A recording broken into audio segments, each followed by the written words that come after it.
This is my chapter 14 video presentation, and yeah, let me get started. So chapter 24 exam. So say part A, the plates of a parallel plate capacitor in a vacuum are 4.30 millimeters apart and 3.75 millimeters squared in an area. When you apply a certain potential difference across the capacitor, the surface charge density on the positive plate is 1.40 times 10 to the negative 5. Calculate the capacitance of the capacitor. Express your answer with their appropriation units. Okay, so to calculate the capacitance of the calculator, we're just going to list out our values. So we know that D equals 4.50 millimeters, and we know that A equals 3.75 millimeters squared. So what we're going to do is we're going to use equation 24.2 in section 24.1.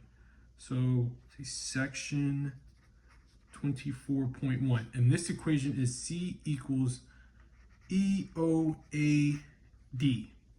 So then all we pretty much do from here on, the D, not 0. All we do from here on out is we plug in. So we already know that E equals 8.854 times 10 to the negative 12, because that's just a constant. So 8.854 times 10 to the negative 12. And then we know that A equals 3.75. And then we know that D, which is right here, equals 4.50 meters. So 4.30 meters. My bad. So 4.30 times 10 to the negative 3. And then our answer, solving this, we get C equals 7.72 times 10 to the negative 9 F. And that is our answer for part C. So again, equation 24.2, section 24.1. And also this was an example 24.2, like the way it was solved. So now we're going for part B. Find the potential difference. So first what we're going to do is we're just going to list out our values. So equals 1.40 times 10 equals negative 5. And then A equals 3.75 meters squared. So, okay. So to find the potential difference, we're going to do Q equals this symbol times A. So then that will equal plugging everything in. We know that this is 1.40 times 10 to the negative 5, and we know that A is 3.75 meters squared. So then that will equal 1.40 times 10 to the negative 5 times 3.75 equals 5.25 times 10 to the negative 5C, right? So yeah. So Q equals 5.25 times 10 to the negative 5C. So we know that C from our answer from part A is 7.72 times 10 to the negative F, right? So what we're going to do is we're going to use this equation, which is equation V equals Q over C. This is in section 24.1. So what we're going to do now is that we're basically going to plug it in. So we already know what Q is because we just solved it, which is this right here. So we're going to do 5.25 times 10 to the negative 5C underneath 7.72 times 10 to the negative 9. And then solving this will equal 6,800 V. And then, yeah, and that is your answer for the potential difference for part B. Now for part C, scroll down. One model of a parallel plate capacitor in a vacuum is advertised as having a capacitance of 8.30. When you disassemble one such capacitor, you find that its plates are 4.50 meters squared in area. What is the spacing between the capacitor's plates? Express your answer with the appropriate units. Okay, so to find the space between the capacitor's plates, we'll first use equation 24.2 and section 24.1. So that's like the same equation this from right here. So we're going to do C equals EOA over C. Actually, no, we're going to switch it. This is going. We're going to solve for D. So this would, it's still the same equation, but we're just going to switch it out. So C. And basically what we do now is we basically just plug it in. Remember, this is a constant. So 8.85 times 10 to the negative 12. And then D was 4.50 in the equation. I mean, not in the equation, in the problem. And then we know that C is 8.30. So 8.30 times 10 to the negative 9. Solving this problem right here, we will get 4.80 times 10 to the negative 3, and that is for D. So basically, we use the same equation we did in part A, and they just give us new values, and we just plugged it back into the equation to solve it. A, B, C, D. Part D. Scroll down. So for part D, when the potential difference between the plates is 5.50 kV, what is the charge on the capacitor? Express your answer with the appropriate units. So basically, when the potential difference between the plates is 5.50. Okay. So what we're gonna do is that so to find the potential difference between the plates when that is 5.50, we're going to use this equation, which is Q equals C times V. And this was also in, I believe, part B, which is right here. And this equation, to be more specific, this equation was in example 24.2. So if you go to 24.2 and I believe section 24.1, you will find them using this equation right here, and it's pretty much for the same exact problem. You do Q equals C times V. So we know that so we know that we know that C equals 8.30 times 10 to the negative 9 from the previous problem right here, and then we can just times it by V, which is what they gave us, which is 5.50, and then solving that will give us 4.57 times 10 to the negative 5, and that is your answer so that's your answer for part D, and that is what Q equals.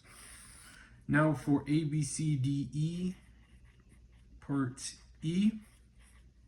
So for part E, when the potential difference between the plate is 5.50 kV, what is the magnitude of the electric field between the plates? Okay, so to find the magnitude of the electric field between the plates, we will use equation 23.22, which here, I'll say equation 23.22, which is E equals VAB over D. The VAB is like kind of underscored, so VB like that, sort of, if you can see that. And then, so basically what we do now is we plug it using the knowledge from the previous problems. So, like I said, we solved E for part B. So, we solved for V. V is the answer that we got for part B, which was 6,800. So, just do E equals 6,800, which was V. And then we know that D was D was right here, which is 4.30, not 4.30. D was 4.80 times 10 to the negative 3. So then what we can do now is because D was in part C. So we're taking the answer from part B and we're taking the answer from part C. So the answer that we got from part C would be D, and that would be the denominator, and the numerator is the answer we got from part B. And then we solve that, and that will give us our answer for part E, which is 1,150 kV over meters. So yeah, this one, it's pretty simple. We're just using the knowledge from the previous equations and then plugging it back in. And yeah, I'm just gonna flip the paper because it makes it kind of hard to write. So now we're on to part F. A spherical capacitor has a vacuum between its conducting shells and a capacitance of 125 pF. The outer shell has an inner radius of 9 centimeters. What is the outer radius of the inner shell? Express your answer with the appropriate units. So basically, to find the outer radius of the inner shell, we will first use the equation in example 24.3. So that equation is so the equation goes as C equals 4 pi E0 AB B minus A. And then if you simplify it a little bit more, you could C 4 pi E, I believe it was 0. And this was in example 24.3. And basically, yeah, it was an example 24.3, and instead of AB they had R, but it doesn't really matter. And so basically what you're gonna do now is you're basically gonna plug in your values. So we know that C equals 125 times 10 to the negative 12 due to what it said in the problem. So, and we know that E is that constant, which automatically always equals 8.85 times 10 to the negative 12. So with this knowledge, we know we can just plug it pretty much we can just plug it in. So C is 125 times 10 to the negative 12. And then 4 pi, these two stay the same. And then we have, I think, yeah, this is multiplied, and then 8.85 times 10 to the negative 12. And then we solve this right here. And then when we solve this right here, I'm going to kind of make it this a little bit neater. We're going to get AB over B minus A, right? And we're going to do this equals 1.12 minus 1.12A. So then we're going to do A times 0.09, which will equal 0.1 minus 1.12, right? Or no, not 1.12, 1.21. So here, I can put this in my calculator real quick. So put this in my calculator. So 0, let me make sure you can see this, 0.1, 1.21. Yeah, that equals, so A, well, I wouldn't say A, I would say, because what we're trying to find the outer radius of the inner shell. So we can say R out equals, so it's A3, so it'll be A3, so A.33 centimeters.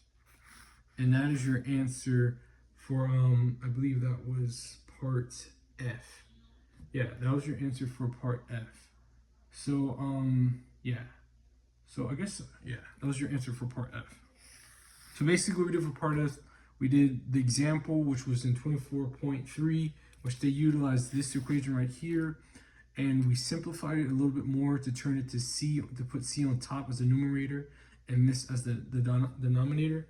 And we plugged it in, and then we simplified it some more, and then we times it by 0.09. And then we did, here, I'll further write this out. We did 0.1 over 1.21, and then we just solved that in the calculator and got 8.33 centimeters, which is kind of like that. So then we're gonna go to part G. We're gonna go to part G. So in the potential of the inner shell, if the potential of the inner shell is 355 V higher than the potential of the outer shell, what is the capacity or the capacitor charge? Express your answer with the appropriate units. Okay, so what we're going to use is basically define the capacitor's charge. We're going to use equation, here, let me see right real quick, part G. We're going to use equation Q equals C times D. Yeah, Q equals C times D. And then and also this equation is in example 24.2. So I'll say it's an example 24.2. So then basically now all we do now is that we basically just plug it all in. So we know that so what is C? Okay, so we know C is 125 times 10 to the negative 12. And then we already know, that's not D, this is V, because that's what they gave us in the problem, my bad. So we already know that 125 times 10 equals 12, 10 to the negative 12. And then we already know what V is. V is 355, because that's what they gave us in the problem. So I'll just go ahead and solve this real quick in my calculator. 25 times 10 to the negative 12 times 10,355. And then, yeah, so okay, yeah. So we get Q equals 4.44 because you round it up because there's a 7 right beside it, times 10 to the negative 8 C, and that is your answer. So basically, just to recap, we used this equation, which was in example 24.2 and section 24.1. Mind you, all the equations I use are in section 24.1. I forgot to tell you that. This is for all the equations. And we plugged it in because we know 355 is what they gave us. And then 125 we got from the part F, I believe. Yeah, part F. And just multiply them both and got that answer. So then now we can scroll down to I believe it's part H. So if the potential of the inner shell is 355 higher than the potential of the outer shell, what is the surface charge density on the outer shell? So basically, to find the surface charge density on the outer shell, we're going to use this equation right here. All right, this is part H. So we're going to use this equation right here. So we're going to use Q over 4 pi b squared. And this was in example 24.3. You could find this exact equation 24.3 in the way I'm about to solve it too. And this is in section 24.1. So we have our equation right here, right? So we're basically just kind of just breaking it down and looking at from the previous answers. So we already know what Q is. Q is 4.44 times 10 to the negative 8, because that is what we got from our previous problem.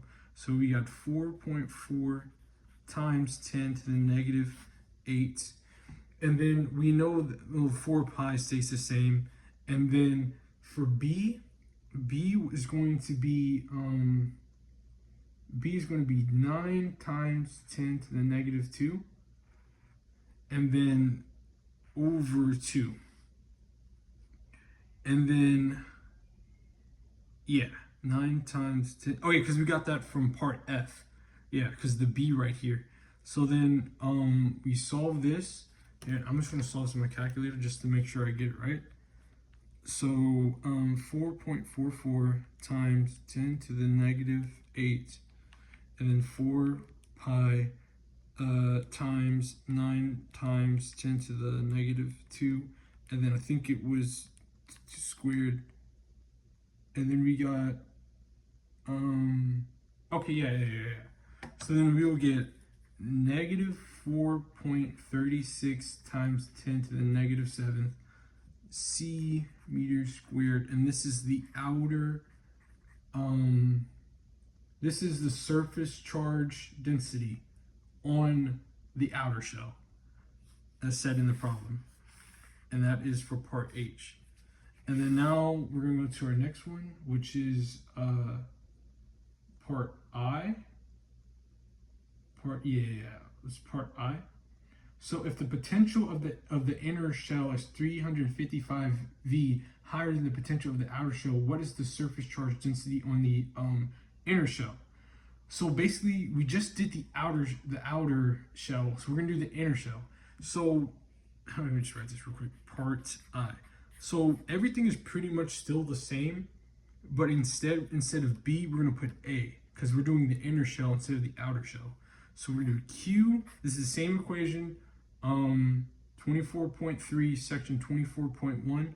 So Q 4 pi, and instead of B, which is outer, we're gonna do the inner, which is A squared. A squared. So again, we're gonna do the same exact way we solved it. So we've solved it, as we can see in part F. The part F, it was part F. Okay, yeah. Okay, so basically we just plug everything in. So this is for the, I'll just say inner shell. And then, so again, 4.44 times 10 to the negative 9. Or no, 10 to the negative 8, because that's your answer, my bad.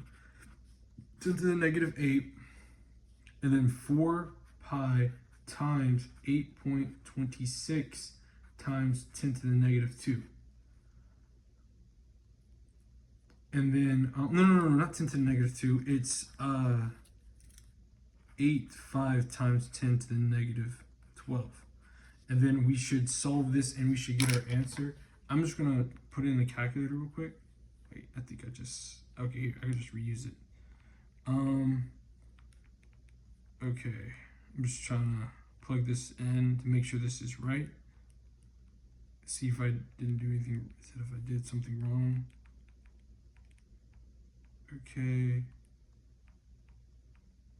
Okay, so there's times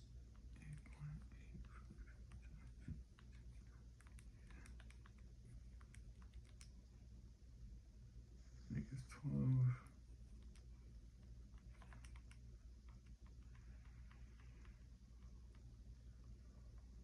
Okay, yeah.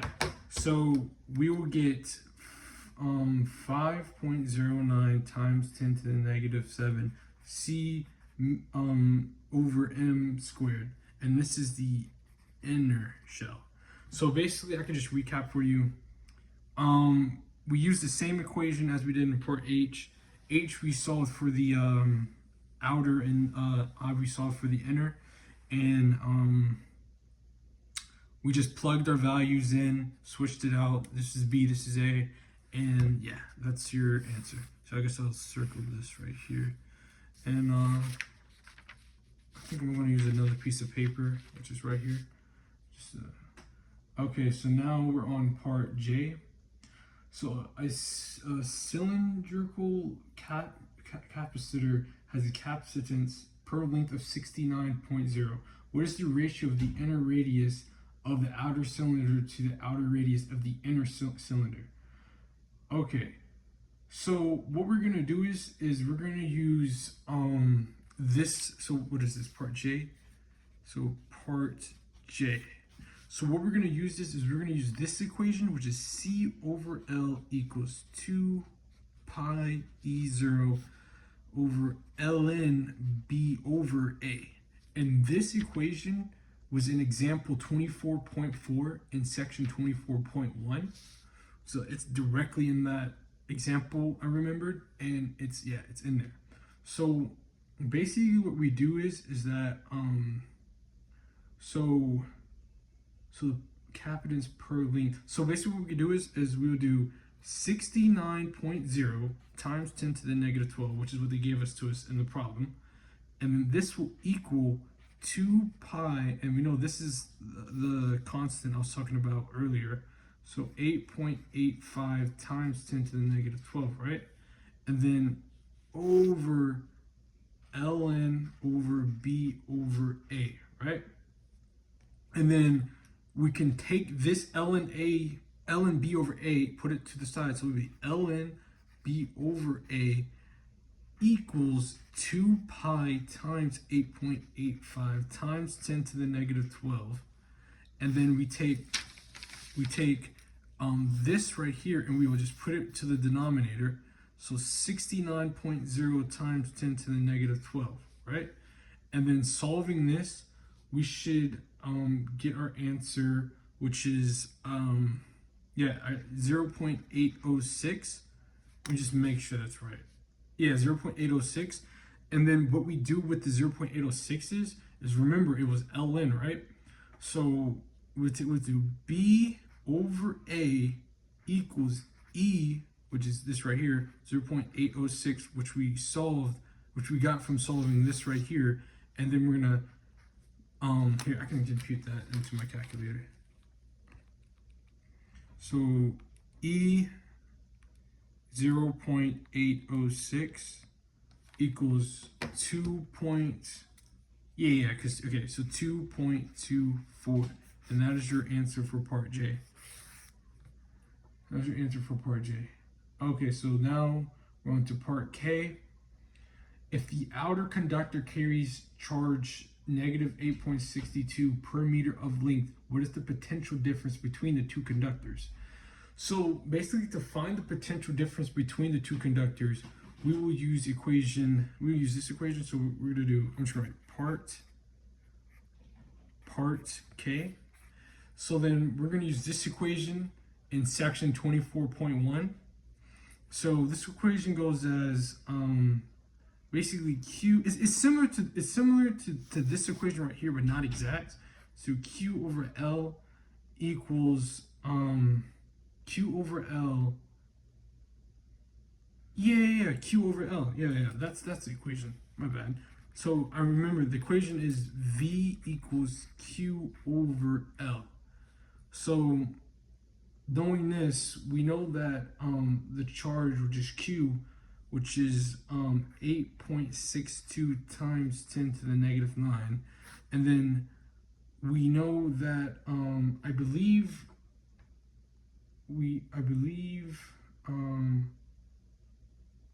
what was it, 69? Oh yeah, the length, that's what I was, the length. So the length, which was this right here goes in the denominator for part K. So 69.0 times 10 to the negative 12. And then we were going to compute this, and this should just give us our answer straight up. I'm just going to put it into my calculator just to make sure it's right. So 8.62 times 10 to the negative 9, 69.0 times 10 to the negative 12. Okay, so we get 124.9, and you round it up to 125V. So 125V is your answer for part K. And then now for part L. So it's a multiple choice problem. What is the conductor? Which conductor is at higher potential? We have 3 options. Both conductors have the same potential. The outer conductor is at a higher potential than the inner one. The inner conductor is at a higher potential than the outer one. Okay. So basically, the inner conductor has a positive charge and a higher potential than the outer one. So basically, that's basically the answer. So basically, which conductor is at a higher potential? So if we scroll back to the other problems, is at a higher potential, which, okay, which is at a higher potential. Okay, so it's going to be the inner conductor is at a higher potential because it's just a higher number. Because I think if you go to what was it? I think it was part I and A, B, C, D, E, F, G, H, I. Part I and part H, That's what they're talking about, the inner and the outer for that one. And basically, yeah, it's higher because it's a higher number. So I guess I'll put the inner conductor is at a higher potential than the outer one. The inner conductor has a higher potential than the outer one.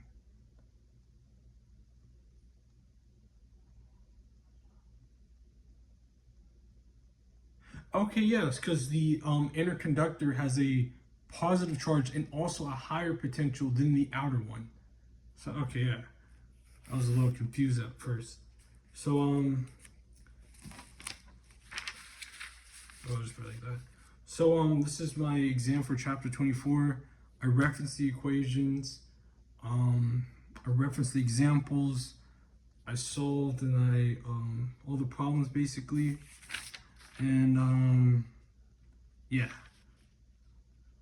And if I couldn't, and some of the equations weren't really in any of the sections. They were really in the examples, which is why I was referencing the examples a lot more than I did the equations, because they were in the examples itself. So yeah, that's why I was kind of referencing the examples a lot. And I think that's about it.